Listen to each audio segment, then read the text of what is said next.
Baik-baik kalian adalah yang belajar dan mengajarkan Al-Quran.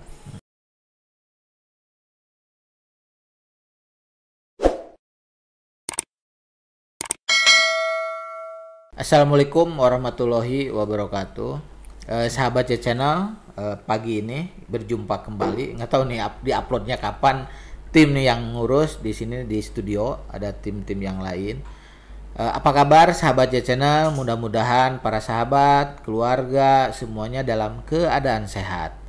Kita selalu mendoakan di samping kesehatan, rezeki yang banyak bagi sahabat J Channel, sukses di tempat kerja, sukses di bisnisnya, atau tercapai segala cita-citanya. Yang penting barokah.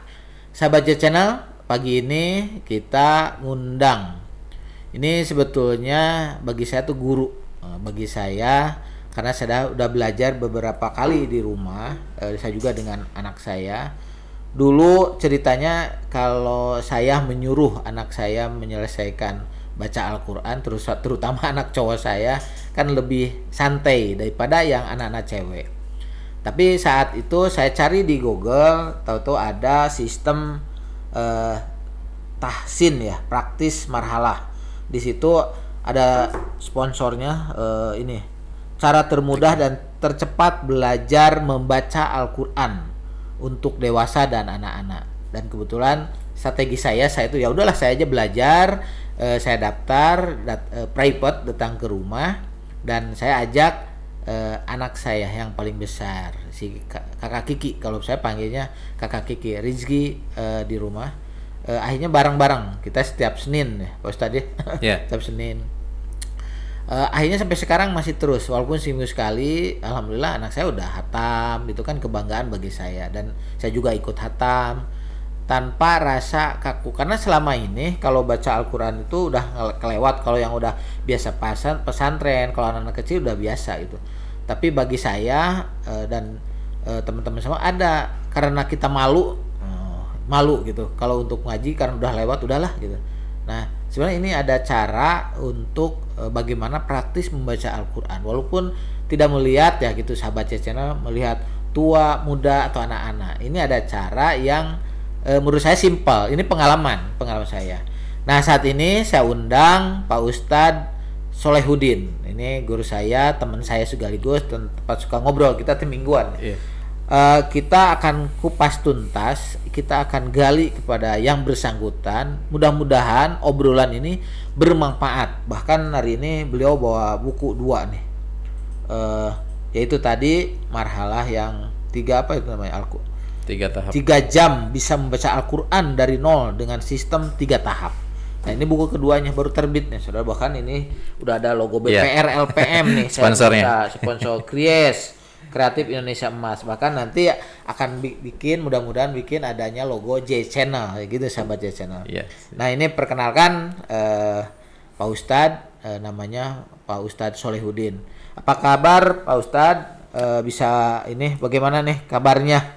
Alhamdulillah sehat Pak.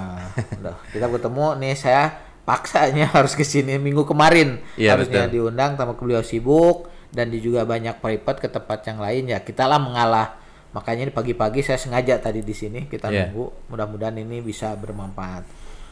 Pak Ustadz, kegiatan sehari apa nih Pak Ustadz yang dilakukan sekarang?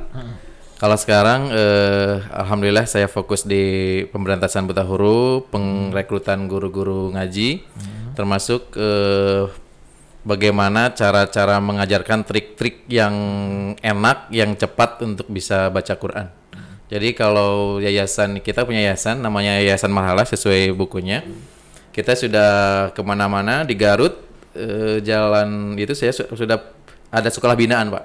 Dia awal sekolah itu dia 70 orang, kemudian dia ngundang kita ngasih pelatihan 5 orang gurunya, kemudian waktu 1 tahun kemudian dia 200 orang siswa. Kenapa? Karena setiap 1 bulan, 2 bulan anak-anak bisa baca Quran, gitu ya. 2 bulan, 3 bulan baca Quran dulu ya. Iya, jadi akhirnya semuanya kan rata-rata sekarang rada-rada lama lah ya, mungkin ya yang standar itu misalkan metode yang lain itu bisa sampai beberapa bulan, 3 sampai 6 bulan, bahkan mungkin sampai 1 tahun. Kalau kita ada tagline di sini, di bukunya kita sebutkan 3 jam bisa membaca Al-Quran dari nol dengan sistem 3 tahap. Ini bukan bahasa marketing gitu ya Pak ya. Saya sudah banyak membuktikan, Allah tunjukkan memang benar-benar dalam 3 pertemuan itu yang standar dengan sistem privat kayak kakak itu ya dan teman-teman yang lain, itu memang Allah tunjukkan bisa baca Quran gitu Pak. Jadi kalau dalam sekolah misalkan ada 20-30 orang paling dalam 1 bulan lah targetannya mereka bisa menguasai Al-Quran. Kemudian kegiatan saya mengadakan pelatihan-pelatihan di masjid-masjid sebelum wabah ini ya, kita di Trans itu sampai 500 peserta yang datang tuh dari Jakarta bahkan sampai dari luar Jawa. Kemudian saya ada kelas sejak di Jakarta itu Jalan Sudirman, Masjid WTC itu 1 bulan sekali, itu ada 3 kelas, 30 orang. Kemudian pokoknya semua yang kita targetnya sih satu Indonesia gitu ya. Kalau yang menarik itu begini Pak, ada masuk WhatsApp dari daerah Sulawesi. Dia minta buku sama CD-nya, kemudian kita kirim bukunya, kita kirim CD-nya, kemudian dalam waktu dia 2 bulan, dia video, dia satu keluarga sekitar 20 orangan, kemudian dia kirimkan ke kita, Pak, ini teman-teman saya, saudara-saudara saya asalnya tidak bisa ngaji. Sekarang alhamdulillah mereka sudah bisa ngaji. Nanti Bapak bersedia kita undang ke sana gitu ya. Wah, kita dengan senang gitu ya. Sampai merinding ya. Sampai merinding Pak ya. Dan Allah. kita juga ya Allah, kita cuma ngirim buku, ngirim CD gitu ya. Ternyata mereka dengan suka hati, ya, dengan suka-sukanya alhamdulillah Pak, terima kasih sampai kita diundang. Memang qadarullah ya, Allah takdirkan kita keburu corona seperti ini. Jadi alhamdulillah fokus saya sudah hampir 10 tahun lebih fokus di sini Pak kegiatan saya. 10 tahun ya? Iya, 10 Berarti tahun. tahun 2000 berapa? 2010-an. 2010 ya. Nah, kita sebelum ini menarik nih sahabat ya channel. Ini kan ya mudah-mudahan ini sangat bermanfaat. Saya bukan promosi tapi ini pengalaman bagi saya karena saya nggak expose di sini tuh saya tertarik ini dakwah lah Pak Ustadz. Mohon. Bagaimana cara ini kan kita bukan sebagai pengganti cara ngaji, ini melengkapi caranya. Kita bisa di rumah, apalagi dalam masa pandemi ini kan, fokus pembelajaran cara ini kan lebih efektif. Sampelnya keluarga saya lah gitu kan. Nih sahabat channel, kita akan lanjut terus, akan gali ini hal yang menarik. Kebetulan makanya saya berani mengambil ini Pak Ustadz, waktu Pak Ustadz dipaksa ke sini karena ini pengaruh sekali. Menurut saya ini success story di keluarga saya bisa, terutama anak saya yang paling besar sekarang hampir ke hatam kedua ya. Memang saya tidak Pak Ustadz tidak pesantren gitu, tapi kan kuliahnya sekolahnya sekolah umum anak saya, kecuali waktu SD ya itu keagamaan di situ. Tapi ini lebih menarik dengan saya juga mengucapkan terima kasih saya kenal dengan Pak Ustadz gitu kan. Alhamdulillah. Ini latar belakang Pak Ustadz tuh asli dari mana sih? Bandung atau dari mana nih? Saya kelahiran Tasik Pak, Singaparna. Oh, Singaparna. Iya. Baru ke Bandung tahun berapa nih? Di Bandung saya baru 20 tahun lah.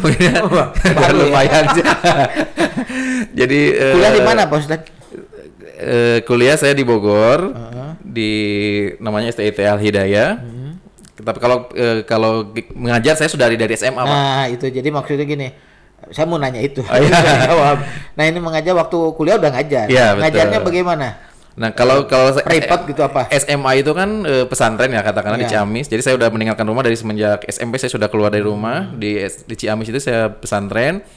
Kalau pesantren kan sudah ada jadwal sore itu harus belajar ngajar gitu ya Pak. Nah saya sudah mohon, jadi saya sudah pegang anak-anak 10 orang, tiap malam 5 orang. Di situ mulai asik juga gitu ya ngajar-ngajar sampai ke bawah ke Bogor juga. Ketika saya kuliah di situ, ada beberapa kampus yang ingin ada privat bahasa Arab gitu ya. Kemudian saya sambil belajar dengan sama-sama mahasiswa ada ya teman saya. Ya, saya dari STIT Al Hidayah, dia dari yang saya ingat itu dari Institut Pertanian Bogor, dari IPB. Saya ada seminggu 2 kali ngajar di situ gitu ya. Alhamdulillah buat istilahnya buat kehidupan juga ada gitu ya dari ngajar-ngajar seperti itu. Aja, mohon. Kan Pak Ustadz bilang tadi bahwa kita mengajar mah lillahi ta'ala. Betul. Tapi kalau ada rezeki yaitu bonus lah. Kan. Maksudnya dari masa kuliah pun alhamdulillah gitu ya ada rezekinya dari Allah itu kasih rezekinya. Kemudian di Bogor saya mendirikan madrasah, mendirikan sekolah segala macam. lanjut ke Bandung sambil S2 di UIN, saya ngambil bahasa Tahun Arab. berapa tuh bahasa Arab di UIN? Belum lama sih Pak, baru beres 5 tahunan kemarin. 5 tahun udah lama lah. Iya. Lanjut S3 berarti. Iya, mudah-mudahan Pak. Amin. Gitu ya. Nah, kemudian saya mendirikan juga sekolah di daerah Bandung, Bandung Timur. Kemudian sambil sela-sela waktu saya mulai masuk terjun ke sini itu ada sebuah metode yang saya pikir cepat hari itu. 3 hari bisa baca Quran. Saya masuk ke lembaga tersebut, ikut mengajar sampai ada teman-teman dari Malaysia sewa hotel 40 hari gitu ya, kita bimbing. Kemudian dari Singapura juga sama, bisa pulang itu sudah masuk ke Quran biasanya. Kemudian dari situ saya berpikir, ternyata banyak juga gitu ya Pak, saudara kita yang masih belum bisa baca Quran gitu. Dari berangkat saya dari pesantren gitu ya kan, semua bisa baca Quran. Iya. Pas masuk ke dunia begitu, ya Allah, kasihan gitu ya pikirannya. Ini gimana, berarti memang harus ada yang fokus gitu ya. Nah, setelah itu saya tinggalkan semua dunia formal. Saya sempat jadi dosen juga di Tasik seminggu sekali. Saya tinggalkan semuanya. Kemudian saya fokus di sini sama teman-teman, istilahnya ini ada buku yang luar biasa lebih cepat ternyata gitu kan, 3 jam. Bikin dengan teman buku apa kita Pak Ustadz melanjutkan ada kalau yang buku mencarikan atau apa? Nah, kalau buku yang pertama dia sudah jadi.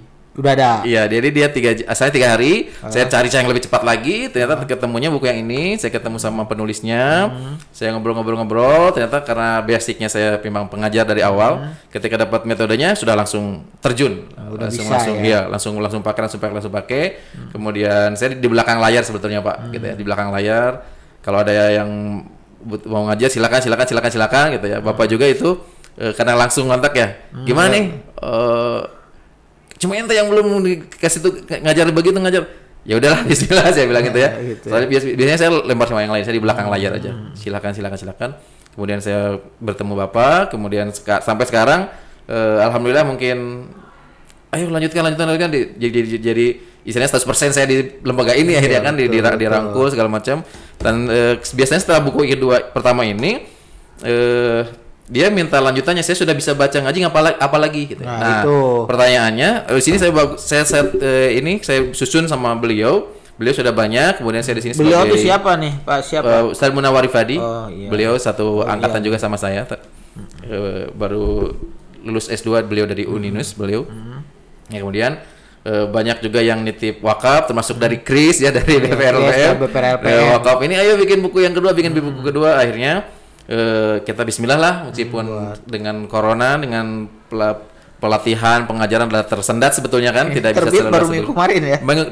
Ya 2 minggu kemarin. Ini tim nih, ada ininya nih untuk BPRLPM ada. Terima kasih nih BPRLPM sama Kries Kreatif Indonesia Emas, Pak Ustadz. Jadi di Kries ini sahabat channel dan Pak Ustadz, bahwa kita bermimpi kan sesuai bahwa Indonesia emas insya Allah terwujud katanya 2045. Ya kita nggak tahu masih ada atau tidak. Tapi kan kalau kenapa kita tidak mempersiapkan? Bukan hanya diri kita, turunan kita, saudara-saudara kita, generasi muda. Makanya pas ada ide menerbitkan buku kedua, Tahsin ya, praktis marhalah, mahir membaca Al-Qur'an dengan sistem 3 tahap lanjutan itu. Makanya kita langsung ya udah sekaligus juga nih sahabat channel dengan ada BPRLPM udah gabung, tapi J Channel belum nih, karena waktu J Channel kan baru sebulanan awal tahun gitu. Kita ngobrol-ngobrol ini kan Desember, ini jadi udah dicetak, udah desain, ini udah muncul. Jadi nanti kalau emang ada buku lain, J Channel lah kita masukin, yang kita dakwah lah bersama-sama gitu Pak Ustadz. Jadi karena gini Pak Ustadz, seperti gini, kita baca Al-Quran kan gitu. Saya termasuk, tapi kan suka ada salah-salah tajwid atau apapun cara baca, panjang pendeknya gitu kan.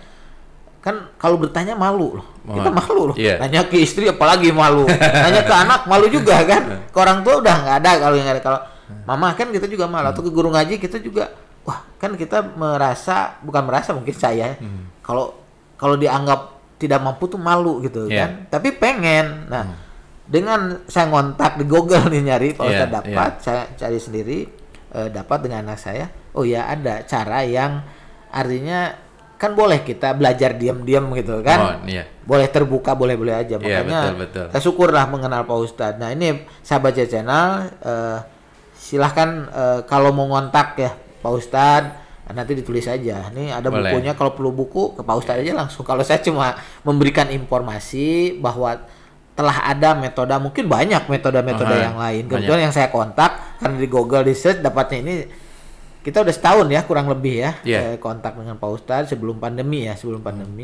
Tapi alhamdulillah rutin bisa pakai Zoom ya kemarin kalau tes. Kalau mingguan, kalau kita mingguan sahabat channel tidak dengan Pak Ustadz 3 hari ada karena terbatas kita juga waktu. Nih Pak Ustadz ngomong-ngomong, ini kan bisnis akhirat ya kalau gitu kan.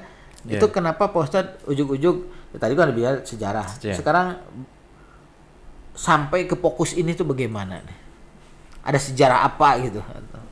Karena disekolahkan ke agama gitu apa? Nggak tahu saya. Betul. Salah satunya mungkin karena banyak dari agama juga ya yang dimasuk. Saya ada dua buah hadis mungkin yang sangat saya ingat-ingat itu. Yang pertama, sebaik-baik kalian adalah yang belajar dan mengajarkan Al-Quran. Ini sebuah hadis yang luar biasa gitu ya. Jadi kita tidak ada pilihan ketiga gitu Pak ya. Jadi kalau memang tidak bisa, tidak jadi orang baik kalau dia tidak mau belajar. Kemudian kalau sudah bisa, dia juga tidak jadi orang baik di hadapan Allah Subhanahu wa taala kalau dia tidak mengajarkan Al-Quran. Jadi tidak ada pilihan ketiga. Yang tidak bisa tidak boleh cuma diam saja. Yang sudah bisa juga harus ada motivasi ingin membisahkan orang. Mengajarkan kepada orang lain. Sebenarnya kalau semua paham dengan keterangan dari Rasul begini, orang akan semua membebaskan buta huruf seharusnya membaca Al-Quran ya. Nah tapi kan yang saya cerita dari awal, saya baru tahu ya Allah, saya dari Tasik gitu kan, dunianya rada lumayan lah gitu ya dari pas masuk ke Bandung. Beda alam. Beda tempat. Jadi harus ada yang fokus ini. Meskipun kita tidak bisa semua orang tersentuh gitu ya, tapi kita maksimalkan termasuk media-media juga yang ada sekarang kita mulai gencarkan. Satu lagi hadis yang saya ingat itu pada hari kiamat nanti ada seorang anak yang meminta sama Allah, ya Allah tolong jaga sayangi ibu bapak saya gitu ya. Kemudian nanti Allah Subhanahu wa taala dalam keterangan itu memanggil kedua orang tua tersebut, diberikan dia podium yang sangat luar biasa di saat orang lain kepanasan, orang lain benar penuh kegelisahan, orang lain penuh ketakutan akan apa yang dia alami.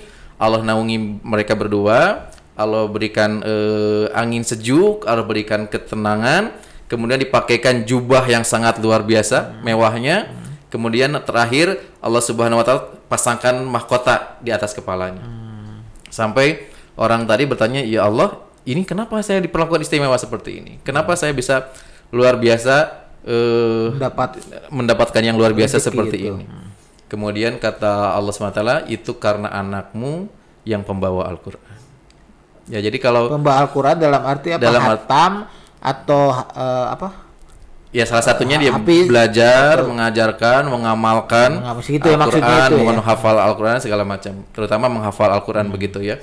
Nah dari situ saya, ya Allah, saya belum mampu membahagiakan orang tua gitu ya. Ya Allah, saya belum mampu memberikan apa-apa sama orang tua. Ya harapannya di dunia biarlah yang mungkin itu akan hancur juga pastinya gitu kan.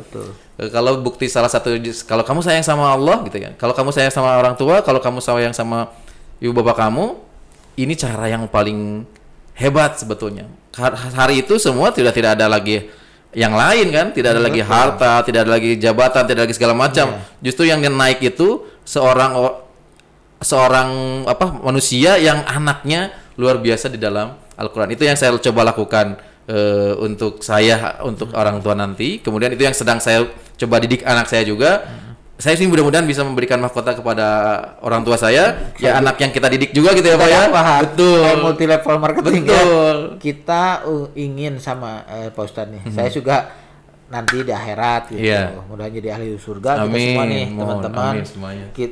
Saya juga pengen membahagiakan orang tua. Betul. Memasangkan mahkota. Betul. Ya. Saya juga pengen berharap terutama anak laki-laki, anak cewek saya itu memberikan mahkota. Betul. Makanya dengan cara apa? Belajar. Walaupun bagi saya terlambat, terutama saya. Tapi kan dengan saya ketemu dengan Pak Betul, Ustadz, iya. oh tidak ada kata terlambat. Betul Pak, tidak ada kata terlambat. Itu makanya saya udah belajar aja. Soal cepat atau ada yang cepat belajar itu kan beda-beda. Iya. Jadi Sahabat Baca Channel, kita jangan malu-malu lah gitu kan. Bisa belajar sendiri, kalau nggak ketahuan oleh siapapun bisa nge-WA. Bisa ya dengan Bisa. cara saya juga kan nggak tahu, nggak takut oh kita kurang, kan suka gini Pak Ustadz, kalau kita ngaji kurang lebih suka salah, kita bukannya hanya maju, malu loh, malu, dan udahlah malas suka gitu loh. Mohon. Apalagi anak-anak, makanya saya metodenya udahlah kita jadi sahabat. Pak Ustadz coba kan, dengan anak saya ngobrol, dia sukanya sepak bola ya, wah ngobrol, tapi ini Nyambung. tidak tertinggal aja, nyambung ya, bisa selesai, alhamdulillah nih. Jadi Sahabat Baca Channel, ya mudah-mudahan obrolan ini kan bukan menggurui nih Pak Ustadz ya. Iya betul. Kita Jadi ngobrol aja, mudah-mudahan dari obrolan ini ada manfaat gitu bagi kita semua, terutama yang ingin, ya kalau yang udah ahli lah nggak apa-apa, ini yang ingin mendalami, dan walaupun atau kita nih udah baca, udah bisa baca Al-Quran tapi panjang-pendeknya kurang. Betul. Atau yang buta huruf tadi. Saya tanya ya ke tim nih, Pak Irman bisa baca Al-Quran? Oh bisa katanya. Udah tamat belum? Belum. Umur berapa sekarang? 25. Pak Opi? 22. Hatam Al-Quran belum? Belum. Nah ini ngobrol, bukan kita mentawain. Ya nggak apa-apa, jangan. Yang penting kita masih hidup. Kita berubah. Ini ada metode. Kita bukan Sahabat Baca bukan jualan buku nih. Obrolan ini siapa tahu bermanfaat, dan siapa tahu Sahabat Baca yang akan menyebarkan. Betul. Contoh Pak Ustadz tadi bagus. Kita ada di mana? Sulawesi ya? Di mana itu? Dengan bentuk, jadi kita multi level marketing bahasa tuh, menduplikat para guru-guru ya nantinya. Terus. Nah, dengan standarnya ini. Jadi tetap acuannya Al-Quran kan itu. Jadi buku ini di sini yang buku pertama itu ada 3 tahap. Jadi yang pertama itu buat yang belum bisa Pak. Jadi yang dari 0 itu kita ajarkan dalam waktu 1 jam. Nih Sahabat Baca Channel, nih bisa baca aja Quran. nih. Kemudian yang tahap kedua itu tahap ke-1 ya. Ini maksudnya ini dalam bukunya ada 3 tahap. Ada 3 tahap. Nah, yang kedua ini dia yang belum lancar, Pak. Jadi kalau belum lancar itu bisa pelajari tahap keduanya. Tahap ketiga itu buat guru. Jadi sebetulnya buku ini kalau kita ada pelatihan 500 orang itu, kita ketika dia registrasi ditanya kemampuannya, kemudian kita kasih logo khusus ya Pak ya. Nanti misalkan yang berwarna namanya dengan nama warna hijau duduk di depan. Nah, itu kita sudah tahu itu yang belum bisa, yang ke gelombang keduanya yang rada bisa, ketiga itu yang sudah lancar. Jadi yang sudah lancar ngapain datang ke situ? Dia cari cara mengajarkan Pak. Jadi dia belajar dari awal mengenakan huruf yang gampang itu ternyata begini. Karena kita kalau huruf itu ada 29 huruf, kalau satu huruf itu 1 menit, kita cuma butuh setengah jam berarti. 10 menit. Strateginya begitu. Mohon, di lapangan itu mereka bisa sampai 2 huruf dalam 1 menit. Berarti cuma 15 menit, Pak. Oh, beda-beda ya. Betul. Beda kemampuan. Jadi 15 menit sudah hafal huruf. Berarti kalau 15 sudah hafal huruf itu sudah 80% pasti bisa ngaji. Udah ya membaca. Betul. Gitu. Cuma butuh huruf aja kan. Tinggal panjang-pendeknya aja tinggal kan. Kasih tahap kedua tinggal kasih tanda baca. Tapi saya kan suka salah baca do gitu kan. suka salah tuh. Mohon. Oh iya gitu. Tapi kalau udah sering, oh iya ada bedanya di sini. Betul. Gitu kan. Nah, jadi buku pertama, nih cerita buku pertama tuh bagi orang pemula. Bagi pemula itu sudah belajar dari awal, tapi ini juga diajarkan buat orang yang mau mengajarkan. Mau mengajarkan. Iya, termasuk para guru-guru di luar sana mungkin cari metode segala yang macam. Bukan buku ke-1, buku yang diterbitkan pertama. Betul. Nah, buku yang diterbitkan kedua yang ada logonya BPRL dan Kris. Ini saya bagus nih, saya kasih bacakan untuk ini siapa, ya di belakangnya. Ini ada sebuah ayat, saya kutip di sini. Sesungguhnya telah kami mudahkan Al-Quran untuk dipelajari, maka adakah orang yang mengambil pelajaran? Ayat tersebut merupakan sebuah fasilitas yang Allah berikan kepada kita umat Islam, yaitu berupa kemudahan untuk mempelajari Al-Quran. Pertanyaannya, apakah janji Allah tersebut bisa dibuktikan? Jawabannya adalah yakin bisa. Karena Allah Maha menepati janji. Ini saya tambahkan lagi. Ya. Metode marhalah lahir di saat umat resah, gelisah, serta takut tidak bisa membaca Al-Quran di bawah sampai mati. Gitu ya, hasil kita buku pertama. Bapak kenapa ngaji sekarang? Ada yang satu, kalau boleh saya tambahkan satu kisah unik ya. Jadi kita ada pelatihan itu nempel poster ya Pak ya di masjid-masjid.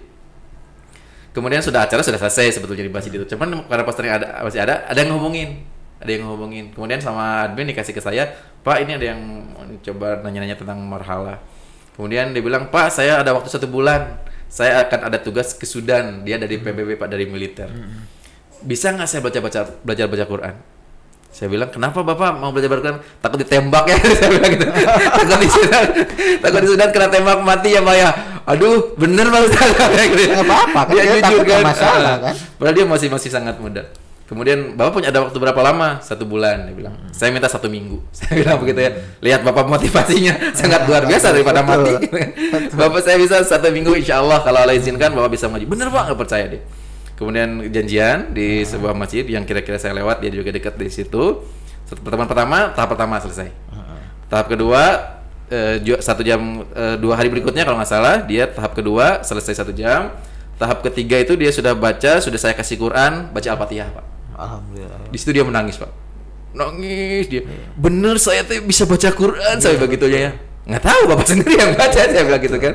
Kalau Bapak masih ada waktu, boleh kita ketemu lagi 2-3 kali lagi. Kemudian ya alhamdulillah kita masih ketemu. Kemudian beliau ke sana masih kontak-kontak, Qurannya juga dibawa ke sana gitu ya. Masya Allah gitu. Jadi yang pertama ini makanya saya masuk ke sini takut tidak bisa baca Quran sampai dibawa mati ya. Mungkin karena tugas begitu atau kebanyakan kasus itu karena dia merasa sudah tua, merasa semua sudah saya miliki, semua sudah pernah saya rasakan, nikmat-nikmat yang lainnya sudah tidak penasaran lagi, tinggal mikirnya saya belum bisa merasakan nikmatnya baca Quran, mungkin itu yang ditakutkan. Saya nggak tahu keluarga saya nanti bisa baca atau enggak, makanya banyak luar biasa orang tua yang alhamdulillah kita pelan-pelan mereka sampai Allah bisakan baca Quran.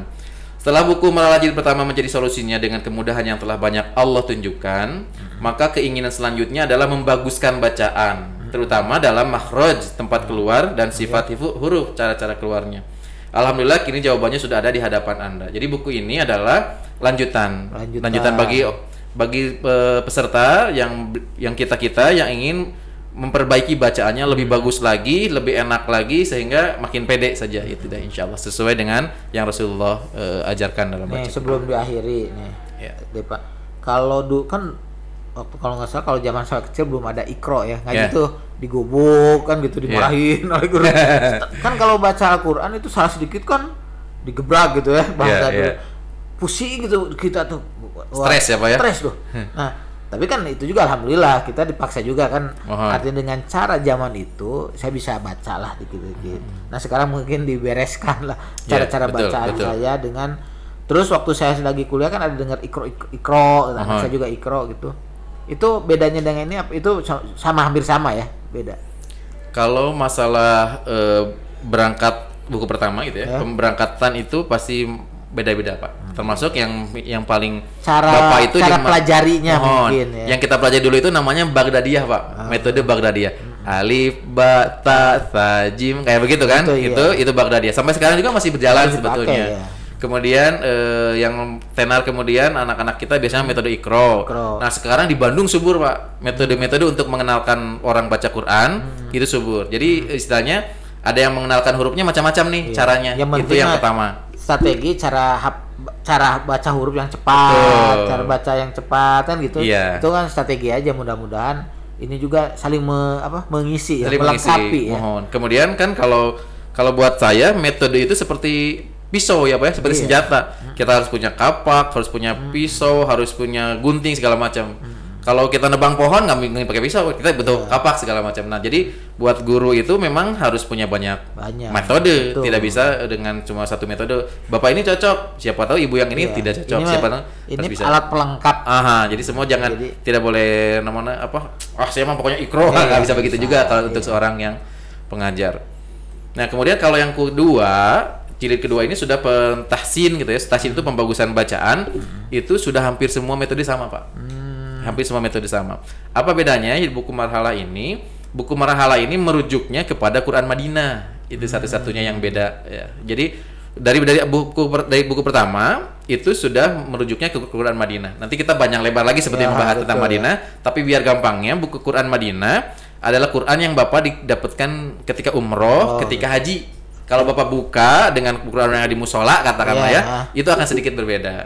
Beda dalam maksud tandanya. Kalau Qurannya sama isinya segala macamnya, cuma cetakannya beda. Cara tanda bacanya beda sedikit. Kan saya juga diarahkan oleh Pak Ustadz itu, saya juga ada Al-Quran dulu, terus beda. Sama aja cuma di satu halaman tuh di akhir-akhirnya aja gitu bedanya.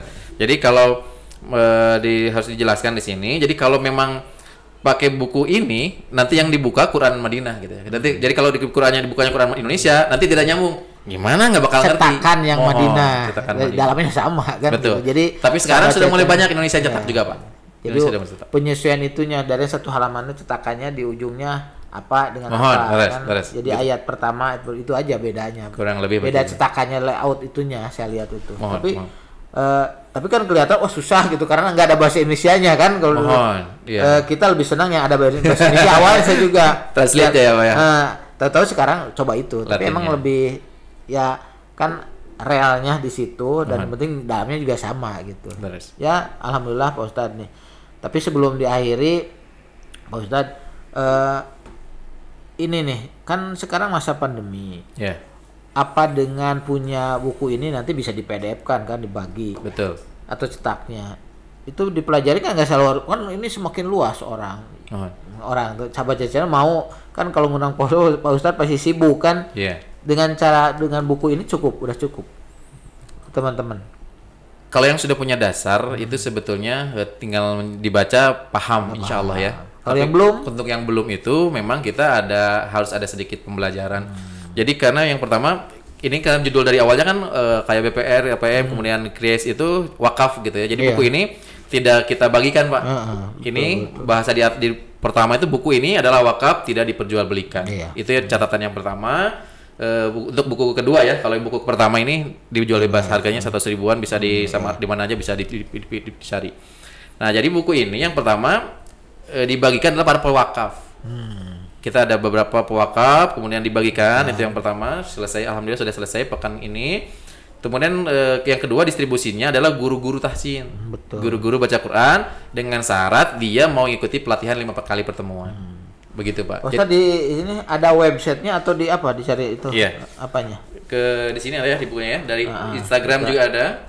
Ini maksudnya kan era sekarang nih. Betul. Gitu. Sebentar saya cari juga nih.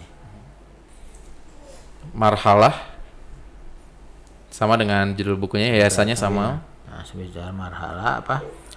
Ada webnya ya lengkap ya. Nah, ini. Ada nih websitenya ada nih sahabat channel di yayasanmarhalah.com.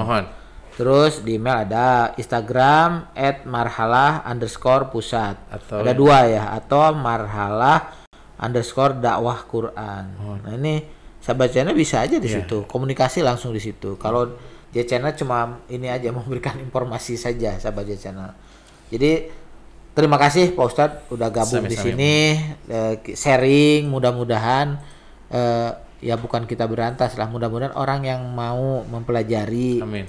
Kan cara-cara banyak. Kalau kan cara kayak belajar itu ininya tempatnya dimanapun bebas. Kalau ini bisa membantu, mangga gitu kan. Yang penting Pak Ustadz sehat nih Pak Ustadz. Sami-sami Pak. Karena saya juga masih terus mingguan, terutama anak saya belajar terus dengan cara ini, dan menurut saya ini simple tapi tidak mengganggu apapun gitu.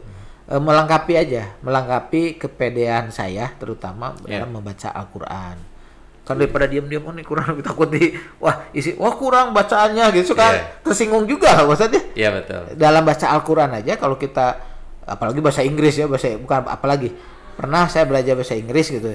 Terus disalahin itunya salah PF itu tersinggung, apalagi bahasa Al-Quran kita ingin serius karena malu akhirnya karena diganggu dalam ini salah, bukannya kita malah semangat Ustaz, malah kita drop nih gitu. Tapi dengan cara ini belajar aja gitu bareng-bareng. Terima kasih Pak Ustaz telah gabung di acara singkat ini sahabat channel. Kita udah belajar, udah gali, walaupun kita harus ada sesi khusus nih tentang perbuku ataupun nanti lah Pak Ustadz ya. Insyaallah. Yang penting Pak Ustadz ada acara lagi kan sekarang. Demikian sahabat channel, kita udah ngobrol-ngobrol dengan Ustadz Salahuddin. Mudah-mudahan ini bermanfaat bagi kita semua. Pak Ustadz juga sehat. Terima kasih udah mampir sekali lagi, dan kita akan berjumpa lagi nanti di acara Nijai Channel nih Pak Ustadz. Ini juga dapat inspirasi apapun nih kita dimasukin di sini tuh. Kita bicara tentang sejarah, terus keluarga. Maksudnya tadi tidak gali keluarga, kita gali ini aja dulu. Siap. Simple, tapi kita akan lanjut, mudah-mudahan kita panjang umur ke Insya Allah. depan. Amin. Sehat di masa pandemi ini, Pak Ustadz. Jaga jarak juga, ikuti protokol kesehatan. Demikian sahabat channel, mudah-mudahan tadi menjadi inspirasi dan motivasi bagi kalian semua. Atau sahabat channel atau yang nonton channel ini. Mudah-mudahan kita nih, buku ada berapa nih? 3 ya? Iya. Ada, mudah-mudahan. Demikian sahabat channel, sampai jumpa dengan tamu yang lainnya. Assalamualaikum warahmatullahi wabarakatuh. Waalaikumsalam warahmatullahi wabarakatuh.